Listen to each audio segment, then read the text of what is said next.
You support Hamas, do you not? Senator, oddly enough, I'm going to say thank you for that question because it demonstrates the purpose of our hearing today in a very Let's start first way. with a yes or no. Hamas is a foreign terrorist organization that I do not support. But you asking the executive director of the Arab American Institute that question very much puts the focus on the issue of hate in our country. Well, I got your answer, and I appreciate it. I think it's exceptionally disappointing that you're looking at an Arab American witness before you and saying you support Hamas. You know what's disappointing to me? I do not support Hamas. Bring yourself I do to not say support Hamas. You don't support UNRWA. You don't support Hamas. You don't. I was very clear in my support for UNRWA. Hezbollah, and you don't support Iran. You should hide your head in a bag. We got a black president now? Well, I don't vote. I have nothing to do with it. I got no dog in that race. And for those who would cuss me out and slap me in person if I didn't ask you why? Well, the reason why is because I'm one of Jehovah's Witnesses, and we've never voted. And that's not to say that I don't think Barack Obama, President Obama, is a very smart individual, and he seems like he means well.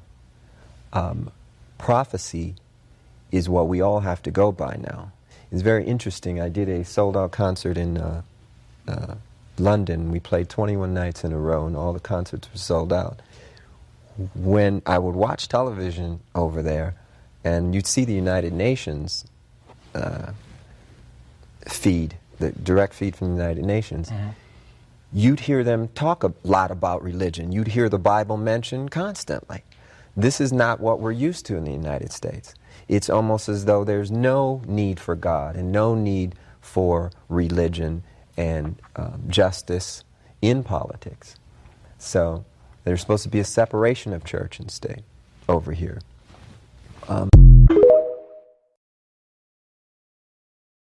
Former President Trump met with and thanked the Martin County, Florida officers who helped arrest Ryan Routh.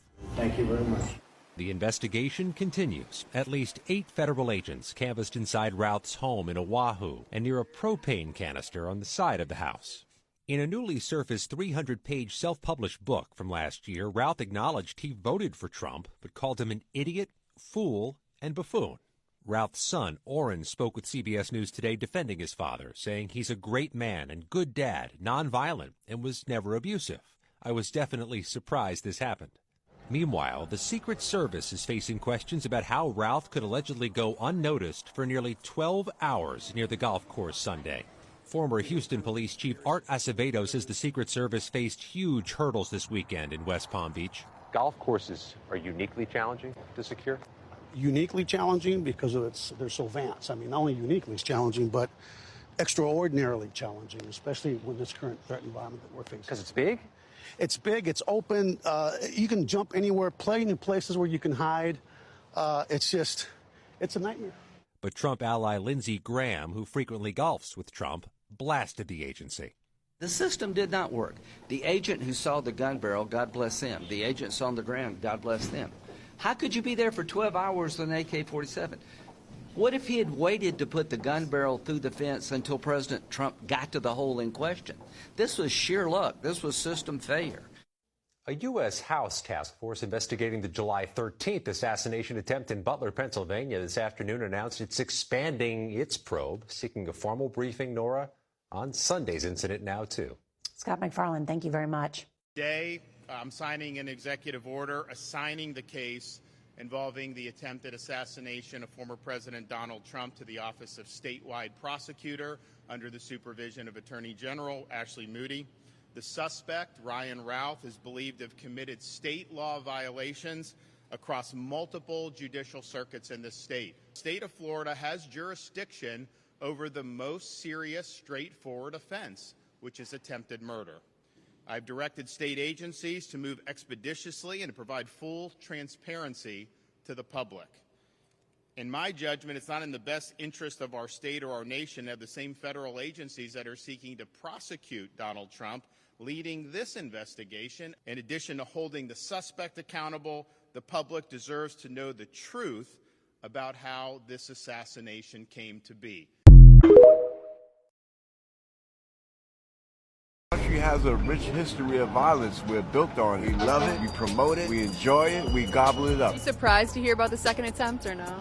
No, life is just as cheap here as it is anywhere else. It's not the first time. I remember when they tried to assassinate Reagan. It's a bad look for America right now, you think? Yes. Listen, if you don't like Harris, that doesn't give you a right to go try to kill her. You might not agree with her views. You might not agree with Trump's views. That doesn't give you the right to go try to kill him. But if you look at the situation, someone is hell-bent on trying to eradicate that man. Today I'm announcing the unsealing of a 3-count indictment, charging Sean Combs with racketeering conspiracy, sex trafficking, interstate transportation for prostitution. The indictment alleges that between at least 2008 and the present, Combs abused, threatened, and coerced victims to fulfill his sexual desires, protect his reputation, and conceal his conduct. As alleged in the indictment, to carry out this conduct, Sean Combs led and participated in a racketeering conspiracy that used the business empire he controlled to carry out criminal activity, including sex trafficking, forced labor, kidnapping, arson, bribery, and the obstruction of justice. The indictment alleges that Combs abused and exploited women and other people for years, and in a variety of ways. As alleged, Combs used force, threats of force, and coercion to cause victims to engage in extended sexual performances with male commercial sex workers, some of whom he transported or caused to be transported over state lines. Combs allegedly planned and controlled the sex performances, which he called freak-offs, and he often electronically recorded them. The freak-offs sometimes lasted days at a time, involved multiple commercial sex workers, and often involved a variety of narcotics, such as ketamine, ecstasy, and GHB, which Combs distributed to the victims to keep them obedient and compliant.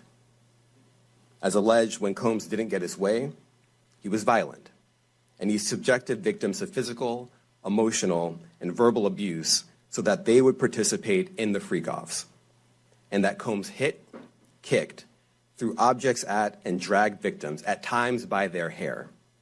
In addition to the violence, the indictment alleges that Combs threatened and coerced victims to get them to participate in the freak-offs.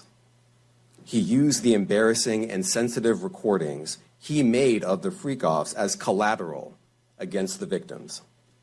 And the indictment alleges that he maintained control over the victims in several ways, including by giving them drugs, by giving and threatening to take away financial support or housing, by promising them career opportunities, by monitoring their whereabouts, and even by dictating their physical appearance. Now, Combs did not do this all on his own. As I mentioned, Combs has been charged with RICO conspiracy. He used his business and employees of that business and other close associates to get his way.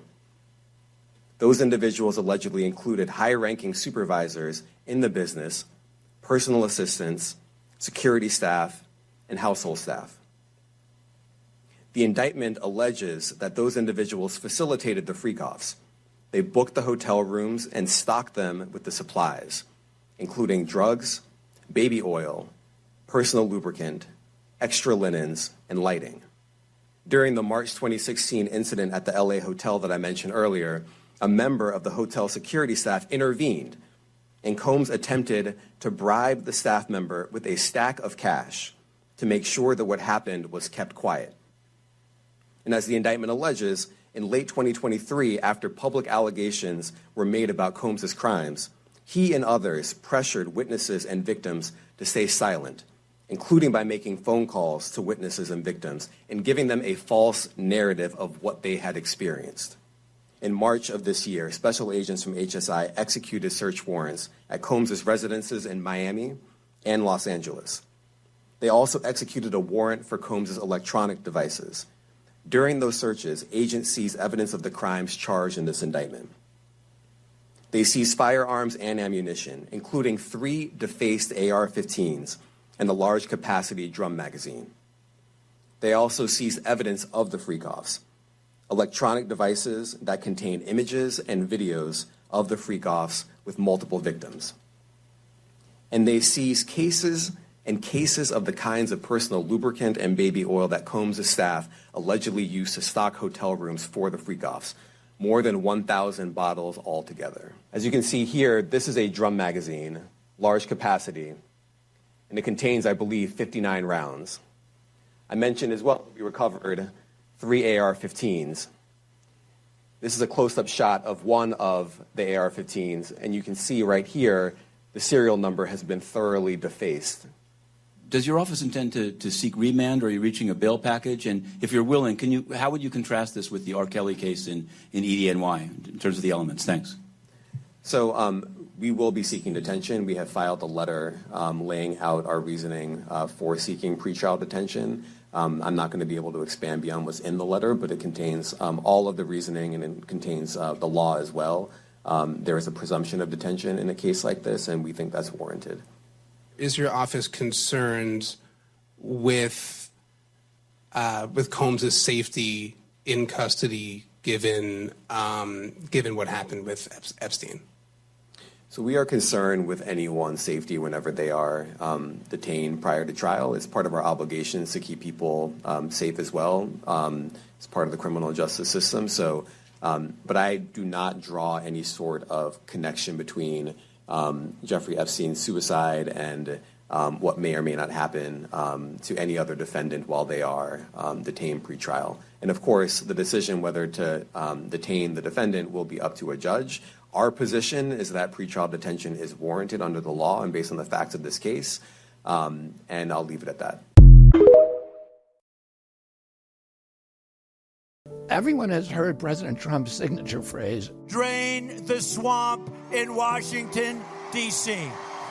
His instinct is spot on. The problem is that in Washington, it's not just about a few corrupt individuals. It's a whole crooked system. It's the federal agencies, it's the lobbyists, it's the think tanks and research organizations, it's the university and the academic groups and the media. And it's the corporations that have captured these agencies and turned them into sock puppets of the industries they're supposed to regulate. Well, I've spent 40 years suing almost all of these agencies and many of the industries, and I know the names in many of these agencies of the bad actors who need to be moved out. I understand the perverse incentives that put agency capture on steroids. I know how this system is supposed to work to protect the public interest and how it actually works to protect the mercantile interests of the regulated industries that have captured it. And I know how to fix it. When you sue an agency, you get a PhD in corporate capture and how to unravel it. And that's exactly what I'm going to do with Donald Trump's backing. Let me tell you what we're going to do. We're going to appoint honest officials who don't have conflicts of interest. We're going to listen to whistleblowers and act on their revelations. We're going to slam shut the revolving door that sends industry executives and lobbyists in and out of government. We're going to fire anyone who betrays the public trust or lies to the public. And we're going to prohibit federal agencies from using their powers to harass political opponents. That's what it means to drain the swamp. One of my priorities in Washington will be to make sure that President Trump can follow through on his promise and return us to a government of the people and to make America healthy again.